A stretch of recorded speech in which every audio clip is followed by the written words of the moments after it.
Hi friends, ఎంతో tasty క్రిస్పీగా ఉండే ఫిష్ ఫ్రై తయారు చేయడానికి ఇక్కడ నేను ఫిష్ తీసుకున్నా చూడండి. ఐస్‌లో పెట్టినవి కాకుండా ఫ్రెష్‌వి తీసుకోండి, చాలా టేస్ట్ ఉంటదండి.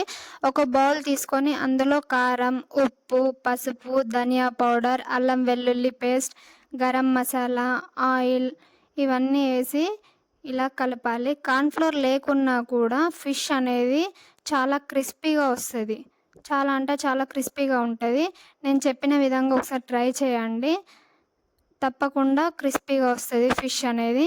ఈ మసాలాని మొత్తం ఈ విధంగా ఫిష్‌కి పట్టేలాగా పెట్టాలండి. ఈ విధంగా పెట్టి దీన్ని ఒక 10 మినిట్స్ వరకి మ్యారినేట్ చేసుకోవాలి. మ్యారినేట్ చేసిన తర్వాత ఒక బాండీ తీసుకొని అందులో డీప్ ఫ్రైకి సరిపడా ఆయిల్ ఎయ్యాలి. ఆయిల్ హీట్ అయిన తర్వాత ఇంతకుముందు మ్యారినేట్ చేసి పెట్టుకున్నాం కదా! వాటిని నెమ్మదిగా ఇందులో వేసుకోవాలి.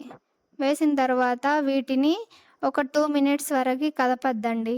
ఇలాగే ఉంచాలి.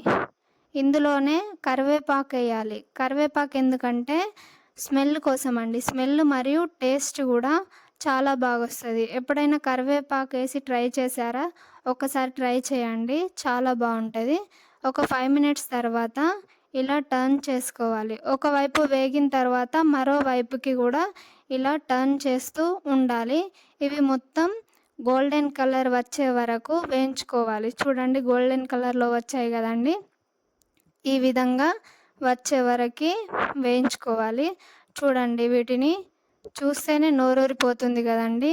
మీ ఇంటికి ఎవరైనా బంధువులొచ్చినప్పుడు ఒక్కసారి ఫిష్ ఫ్రై ట్రై చేయండి. మీ వంటలు చాలా బాగున్నాయని అంటారండి మిమ్మల్ని.